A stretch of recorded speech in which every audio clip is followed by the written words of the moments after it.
오늘 수영 연습 열심히 했어?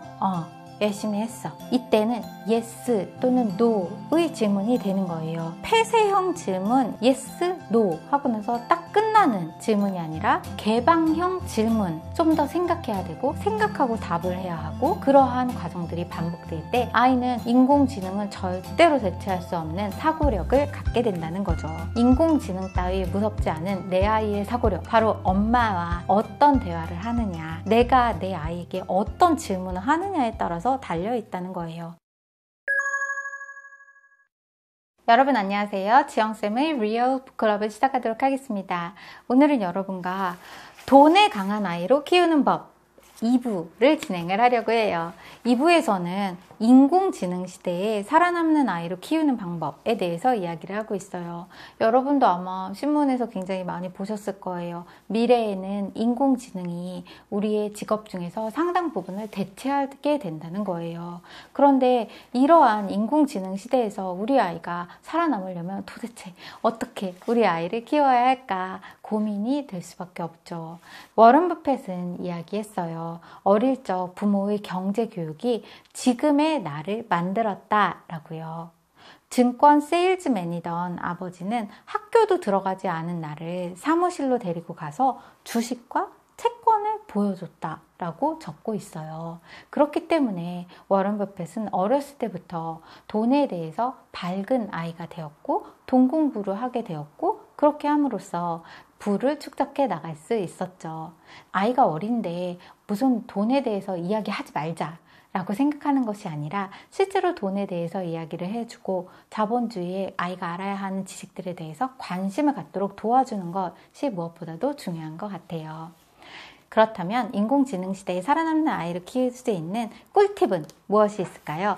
여러 가지 방법이 있는데요. 그 중에 하나는 아이에게 코딩을 어렸을 때부터 가르쳐 주는 것 굉장히 중요하다라고 이야기하고 있고요. 또 아이가 만약에 스마트폰이나 기기에 대해서 관심을 갖고 있다면 일부러 스마트폰은 절대 보지 마 이렇게 말하는 것이 아니라 아이가 스마트폰도 조작할 수 있도록 해주고 하는 것이 더 낫다는 거예요. 실제로 많은 엄마들이 어렸을 때 스마트폰 사용하면 머리 나빠진대 라고 하면서 아이에게 스마트폰이나 전자기기를 다 못 만지게 하는 엄마가 있다고 해요.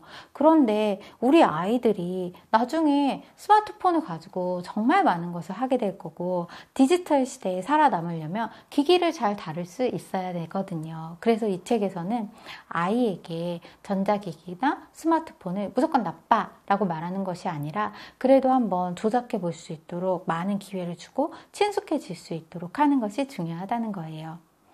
모든 것을 시각화해야 한다라는 이야기를 하고 있어요. 아이가 어떤 목표를 갖고 있다면 이를 시각화해서 엄마와 함께 만들어 보고 또 이룰 수 있도록 도와주는 것을 이야기하고 있어요. 예시가 나오는데요. 수학을 100일 동안 공부해서 100점을 맞아보자 라고 이야기하는 것은 굉장히 구체적이고 수치가 들어갔기 때문에 좋다는 거예요. 그런데 수학 성적 올려보자, 수학 좀 해보자 이렇게 이야기하는 거는 구체적이지 않기 때문에 아이에게 여러 가지 방법을 생각할 수 있는 기회를 주지 않는다는 거예요. 여러분이 아이에게 원하는 것이 있다면 구체적으로 아이에게 목표를 만들게 하고 이것을 수치화하고 이 안에서 스스로가 계획을 해서 단기 목표를 이룰 수 있는 의지력을 갖게 해주는 것, 이것이야말로 아이가 어렸을 때 해줄 수 있는 가장 최고의 교육 중에 하나라고 해요. 뿐만 아니라 인공지능 시대에서 가장 필요한 능력 중에 하나는 바로 의사소통 의 능력이라고 해요. 실제로 우리가 일을 할 때에도 내가 혼자만 일을 하는 것이 아니라 다른 사람들과의 의사소통을 통해서 많은 일을 빠르게 해결해 나가기도 하고 또 효과적으로 할 수 있게 되죠.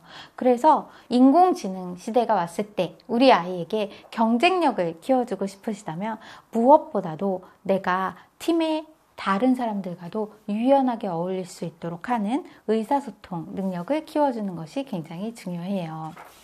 아이와 대화를 할 때 여러분이 아이에게 질문을 많이 해주는 것이 굉장히 중요해요. 예를 들어서 부모님이 오늘 수영 연습 열심히 했어? 라고 물으면 아이는 열심히 했어 라고 대답을 하겠죠.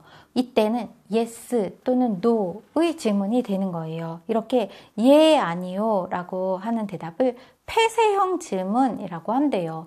이렇게 되면 아이가 생각을 크게 확장해 나가지 못하게 되는 거예요. 그럴 때는 예를 들자면 오늘 수영 선생님이 뭐라고 하셨어? 라고 묻게 되면은 아이가 다시 한번 수영 시간에 선생님이 했던 말을 좀 기억을 해보려고 하게 되겠죠. 배영할 때는 좀 턱을 더 들어야 몸이 가라앉지 않는다고 하셨어. 그래서 아이가 yes, no 하고 나서 딱 끝나는 질문이 아니라 open-ended question이라고 해서 개방형 질문을 해주셔야 된다는 거예요. 좀 더 생각해야 되고 생각하고 답을 해야 하고 그러한 과정들이 반복될 때 아이는 인공지능은 절대로 대체할 수 없는 사고력을 갖게 된다는 거죠. 이러한 사고력이 어른이 되고 나서 갑자기 생기는 것이 아니라는 거예요. 인공지능 따위 무섭지 않은 내 아이의 사고력, 바로 엄마와 어떤 대화를 하느냐, 내가 내 아이에게 어떤 질문을 하느냐에 따라서 달려 있다는 거예요. 내가 질문을 하는 거니까 사실 별로 어렵지 않겠죠? 생각하고 대답할 수 있는 질문들로 여러분이 대화를 나눠주신다면 아이의 사고력은 점점 커질 거예요. 행복을 지탱하는 3가지 기둥이 있대요. 첫째는 시간은 돈이다 라는 것이고요. 둘째는 돈은 힘이다. 셋째는 힘은 자유다 있대요.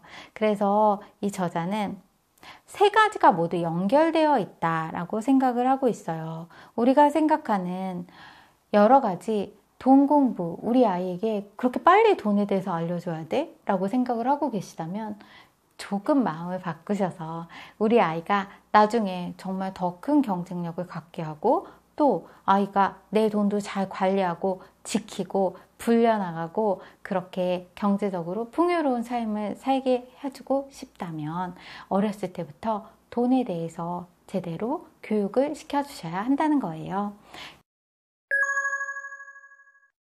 무엇보다도 여러분이 아이에게 용돈을 여태까지 주지 않았고 그냥 달래는 대로 다 줬거나 또는 돈 없어 라면서 아꼈어 라고만 이야기했었다면 이제는 생각을 다시 한번 해야 된다는 거예요.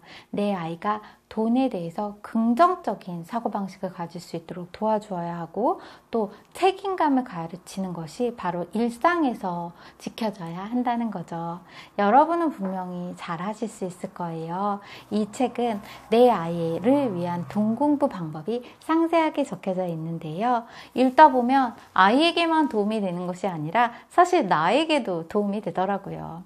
아이는 부모를 보면서 성장하게 되죠. 이 책을 읽다 보니까 돈에 대해서 나도 조금 더 긍정적인 마음으로 관리를 잘 해나가야겠다라는 생각도 들고 또 내 아이에게 막막했던 돈 교육 어떻게 시켜야 할까? 앞으로의 4차 혁명 시대에 아이가 어떻게 잘 성장할 수 있도록 도울지 또 인공지능 시대에도 우리 아이 경쟁력 꼭 유지할 수 있으려면 어떤 거 가르쳐야 될까? 이런 고민이 있으신 부모님이라면 이 책을 읽으시면 정말 큰 도움이 되실 거예요. 여러분이 아이의 돈 공부를 통해서 여러분의 행복을 찾으시고 또 아이에게도 행복을 줄 수 있는 부모가 되셨으면 좋겠어요. 우리 함께 공부하고 노력해요. 오늘도 함께 해주셔서 감사합니다. 다음 시간에 다시 만나요.